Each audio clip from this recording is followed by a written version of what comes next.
एक समय की बात है। एक राजा था जिसे अपने बुद्धिमान होने का बड़ा घमंड था। उसका विश्वास था कि पूरे राज्य में एक भी ऐसा नहीं है जो उसे धोखा देकर निकल जाए। एक दिन यह बात उसने मंत्रियों से कही। सबने हामी भर दी सिवाय एक के। राजा को बड़ा आश्चर्य हुआ। क्या तुम नहीं मानते कि मुझे धोखा देना नामुमकिन है? नहीं महाराज, मैं नहीं मानता, मंत्री ने कहा। हो सकता है यह बात औरों पर लागू होती हो, लेकिन मैं अच्छी तरह से जानता हूँ कि कुछ सुनार अपने ग्राहकों के साथ धोखा करते हैं, हमारे अपने राज्य में भी। मैं नहीं मानता, राजा बोला। मैं सभी सुनारों को बुलाऊंगा और उनसे खुद बात करूंगा। पर महाराज, अगर यह बात सच है भी तो क्या वे लोग स्वीकार कर लेंगे? बाकी मंत्रियों ने प्रश्न किया। आप लोग चिंता न करें, मैं उनसे निपट लूंगा, राजा बोला। अगली सुबह ही राजा ने राज्य के सभी सुनारों को बुला भेजा। आदेशानुसार सुनार आ पहुंचे। सब हैरान थे कि आखिर माजरा क्या है। राजा ने हम सबको क्यों बुलाया है? एक ने पूछा। क्या राज परिवार में किसी विवाह या राज्याभिषेक की अकस्मात तैयारियां हो रही हैं? हो सकता है रानियां अपने पुराने गहनों से उब गई हों और उन्हें तुड़वाकर नए गहने बनवाना चाहती हों, दूसरे ने जवाब दिया। नहीं, तीसरा सुनार बोला। रानियां तो हमें स्वयं ही बुलाती हैं। यह मामला तो महाराज से जुड़ा मालूम होता है। मेरे विचार से महाराज पड़ोसी राज्य को कुछ खास तोहफे भेजना चाहते हैं और कुछ गहने बनवाने की जल्दी में होंगे, एक और सुनार बोला। इस तरह अनुमान लगाने से कोई फायदा नहीं। मदन, जो सुनारों में सबसे छोटा था, उसने बोला। महाराज स्वयं ही बता देंगे कि बात क्या है। इतने में राजा कमरे में प्रविष्ट हुआ। मैंने आप लोगों से एक सीधा साधा प्रश्न पूछने के लिए आपको यहाँ बुलाया है और मुझे आशा है कि आप सच बोलेंगे, राजा ने कहा। यदि मैं आपको कुछ बनाने के लिए थोड़ा स्वर्ण दूं, तो क्या आप मेरे जाने बिना उस सोने में से जरा सा भी चोरी कर सकते हैं? और यदि आप यह काम किसी की निगरानी में करें, तो भी क्या चोरी संभव है? कमरे में सन्नाटा छा गया। हाँ, राजा ने उन्हें गौर से देखते हुए पूछा। बोलिए। सुनार एक दूसरे का चेहरा देखने लगे। जी हाँ महाराज, यदि हम सचमुच चाहें तो संभव है, सभी सुनार एक स्वर में बोले। अच्छा, राजा को अपने कानों पर विश्वास नहीं हुआ। आप लोग कितना सोना चोरी कर सकते हैं? हम चौथाई हिस्सा तक निकाल सकते हैं, कुछ सुनार बोले। हम आधा निकाल सकते हैं, दूसरे बोले। और मैं चाहूं तो पूरा ही उड़ा सकता हूं, मदन बोला। राजा ने नजर भरकर उसे ऊपर से नीचे तक देखा। मैं तुम्हारी बात नहीं मानता, पर तुम एक बार कोशिश करके देखो, राजा मदन से बोला। तुम रोज राजमहल आओगे, वहां मेरे दिए हुए वस्त्र पहनोगे, मैं तुम्हें सोना दूंगा और मेरी उपस्थिति में तुम गणपति की एक प्रतिमा बनाओगे। जब भी मैं बाहर जाऊंगा, मेरे अंगरक्षक तुम पर नजर रखेंगे। जब तुम घर लौटोगे तो सब कुछ पीछे छोड़ जाओगे। अपने पहने वस्त्र फिर से धारण करोगे और महल के बाहर कदम रखने से पहले तुम्हारी तलाशी ली जाएगी। जब तक तुम गणपति नहीं बना लेते, तब तक तुम्हारी यही दिनचर्या होगी। जी महाराज, मदन प्रसन्नता पूर्वक बोला। एक बार फिर सोच लो, क्या तुम यह कर पाओगे? राजा ने पूछा। जी महाराज, मुझे विश्वास है कि मैं यह कर लूंगा, मदन बोला। अगर तुम अपने उद्देश्य में सफल हो गए तो मैं अपनी बेटी का विवाह तुमसे कर दूंगा और अपने राज्य का आधा हिस्सा भी दे दूंगा, राजा बोला। पर तुम अगर असफल हुए तो तुम्हें हमेशा के लिए देश निकाला दे दिया जाएगा। जो आज्ञा महाराज, मदन फिर मुस्कुराते हुए बोला। याद रहे, मैं या मेरे सेवक हमेशा तुम पर नजर रखेंगे, राजा बोला। पागल हुए हो मदन, दूसरे सुनार बोले। तुम जानते हो कि तुम यह काम नहीं कर सकते। तुम क्या ऐसे कड़े पहरे में कोई भी नहीं कर सकता? मैं तो कर सकता हूं, उसने आत्मविश्वास के साथ कहा। मदन अगले दिन सुबह सुबह ही महल पहुंच गया। उसने दूसरे कपड़े पहने, सोना और औजार लिया और काम शुरू कर दिया। राजा के पहरेदार दिन भर उसे घेरे रहते। अधिकतर राजा भी वहीं आसपास रहता। मदन अपना काम सोना पिघलाना, तराशना, आकार देना आदि मन लगाकर करने लगा। अपने आसपास बैठी जनता से उसे कोई फर्क नहीं पड़ता था। दिन भर की मेहनत के बाद अपने वस्त्र वो फिर से पहनता, राजा के आदमियों को सब सामान सौंपता और अपने घर की ओर बढ़ जाता। लेकिन घर पहुंचने पर वह एक अजीबोगरीब काम करता जिसके बारे में किसी को मालूम नहीं था। मदन पीतल की हूबहू प्रतिमा बना रहा था जिस पर देर रात तक वह काम करता था। ऐसा रोज होता।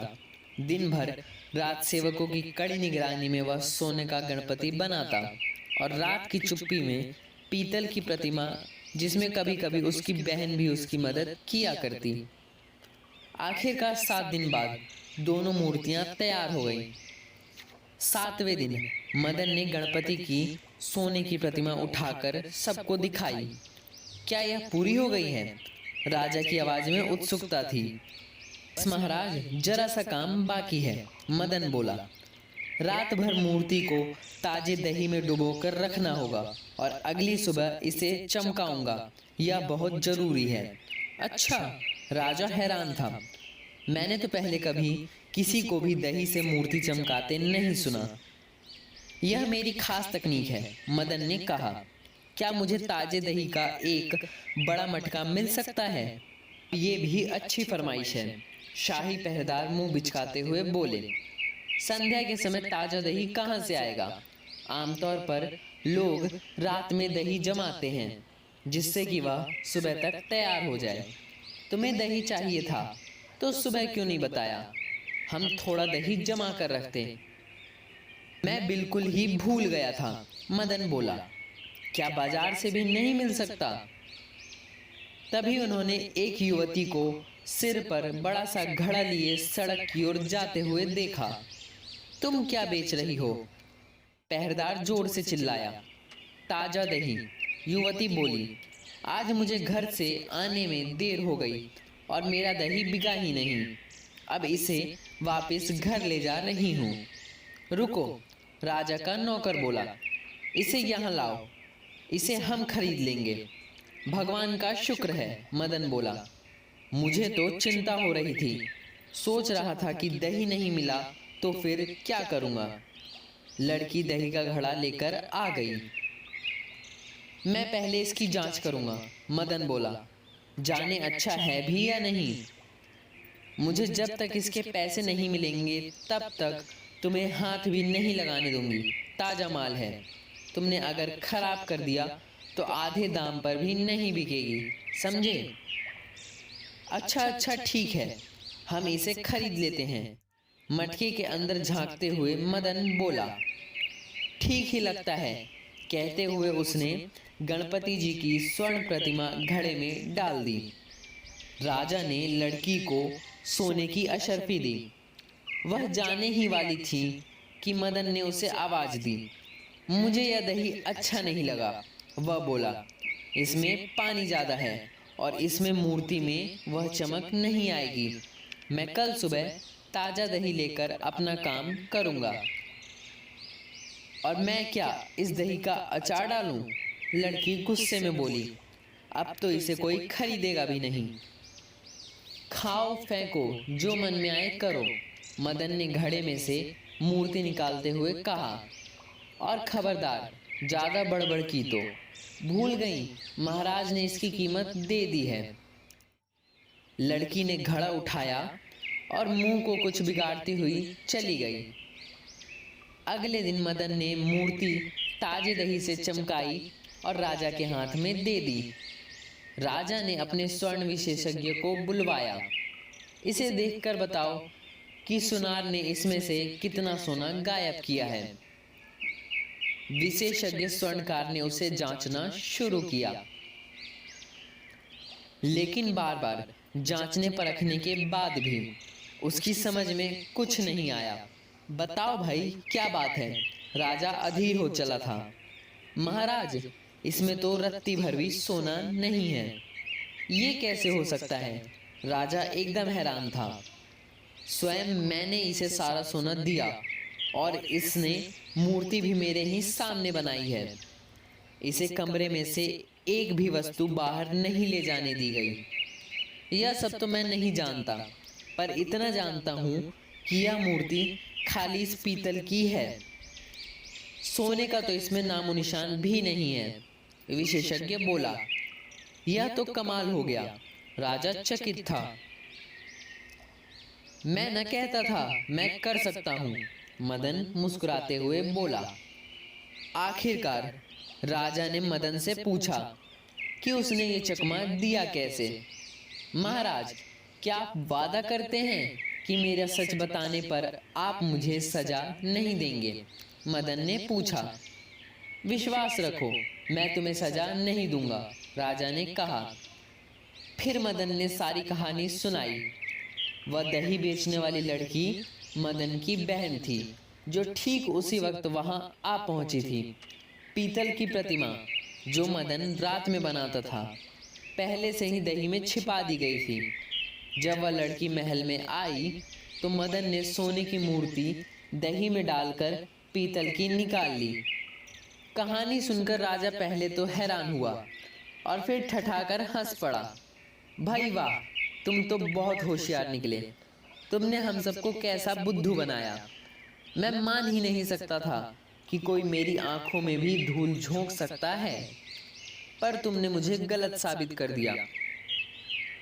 वादे के मुताबिक मदन की शादी राजकुमारी से हो गई और राज्य का आधा भाग भी उसे दे दिया गया।